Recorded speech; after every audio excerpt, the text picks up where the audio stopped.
All right, guys, what is going on? Day two.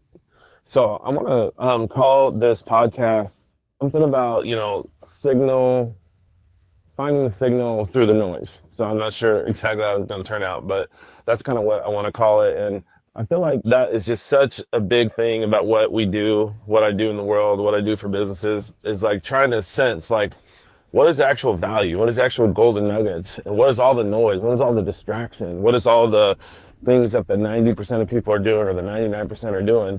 Like what you see on TV, the news, all this stuff, this is the noise. That's not actually what's going on. Like just crazy stuff happening. Chances are that is not actually the signal. That is not what's actually going on. That is the distraction. That is what somebody out there or a group of people, small group of elites wants you to think is the actual like thing to focus on, but it is not. That is the noise. That's the kind of stuff we're going to be talking about. We're going to be talking about like what is one, signal that I learned or that, we're learning in our business or life or whatever. And, I'm going to drop that to you every single day here. So yesterday, two quick stories. So one, I interviewed somebody yesterday, and I kind of hope he doesn't hear this, but I interviewed somebody yesterday, and I think it was very interesting but he was an entrepreneur, and he wanted to have a job. Let me just tell you, like, this isn't about him at all. This person was a great person. Like, I hope he does really well. It was just not a good fit. And here's why.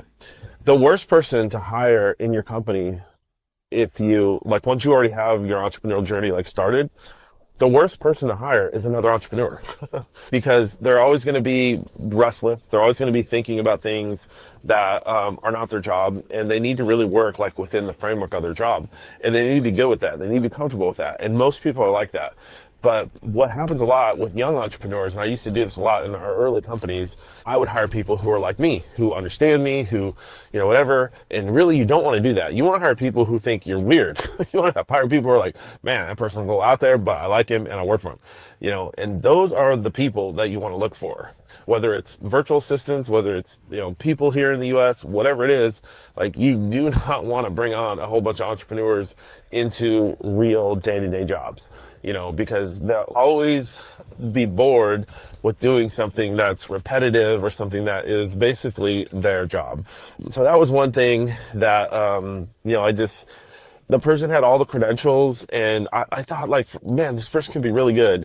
If I were to bring that person on, I would bring them on as more like a sales rep or something like that, something that was more revenue driven. So anyway, so that was one really key thing. Another key thing was we're really trying to figure out, with the big brand that I'm working on right now, with Miller Storm, how do we go about like processing all these videos that we have? We have like if we didn't record any content right now, we would literally have 6 months worth of content to publish where we would be doing like 3, 4, 5 new pieces of content every day for 6 months to 7 days a week. We have that much content that hasn't been published. So I'm talking to a lot of these different companies that do editing and stuff. And one of these companies, like what I've realized is like now there's a lot of companies out there. There used to be like one or two. Now there's a lot of companies that they offer like editing as a service. And so it's one monthly flat fee.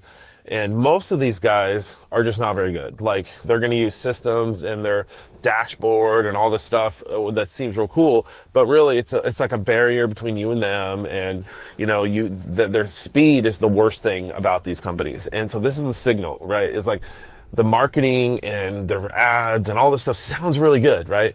So this guy, well, I got on the phone with him yesterday, and he's the owner, and I can tell, number one, his company's not that big. If he's in the ad, he's taking the sales call. So that tells me a lot right there. Number two, he's like extremely aggressive. I wouldn't say extremely aggressive, but he's obviously not very comfortable in sales, and he just was not very good. Like he has a script that he's going by, and he's very like stoic faced, and he just starts out the call like, hey, so, well, I'm going to do this. You're going to tell me what this is, and I'm going to see if you're a good fit for me. Does that sound good to you? And I said, I have no idea.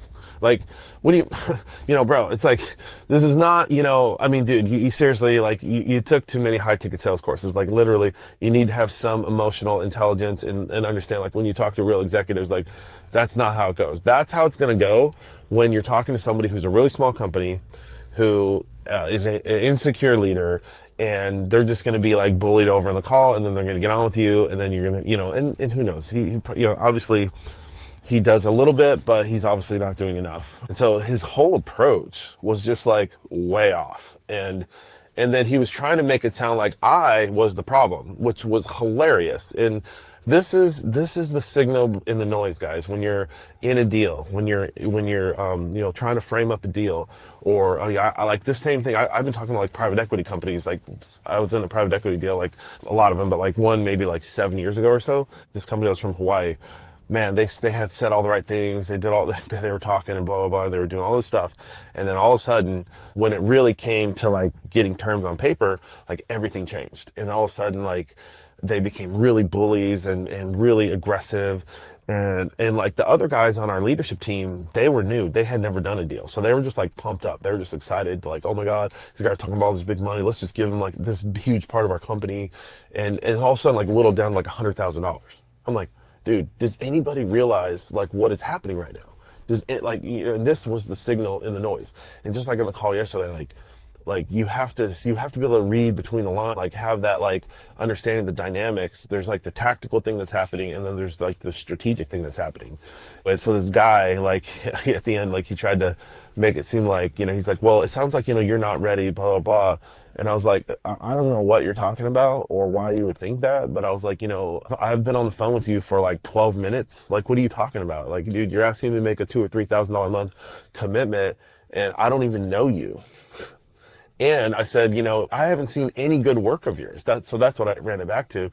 Something so simple. I was like, dude, so this is the thing, okay, guys, in sales. This is how we do it. This is how I sell myself into consulting deals. And this is what he should have did. But he doesn't have this. But he should have. But he doesn't have it, which means he needs to work harder on his business. He should have demonstrated his capabilities instead of talking about it. If he demonstrated his capabilities on the call, then I would have been like, okay, that's the kind of work we need. But he didn't demonstrate it. He just talked about it. And so when at the end of the call, I said, hey, this is the kind of work we do. This is our shorts. This is what they look like. And he was basically like, what I saw on his website and what I was showing him was literally like a night and day. And he actually got like offended that I was showing him like really good work. And then he was like pissed about it. And so it was just funny, and it was really lame that he was doing that. But I just thought it was funny. So, but anyway, so I wasn't offended at the guy. Hey, I wish him the best. But what I just want to say is like, sometimes, like, number one, don't fall for the noise, and number two, don't be that guy who's like blah, blah, blah, and all the noise, but you got no signal. You know what I'm saying? In your sales call and your approach and your deal and how you represent yourself, all that stuff. So, all right, guys, have a great day. Appreciate it. Let's go crush it. I got 7-on-7 tournament today. I think I'm coaching like six games, and then my boys are playing in another 6. So there's like a total of 12 games I'm going to be at today. It's going to be crazy. So, all right, man, I'll see you guys soon. See you tomorrow.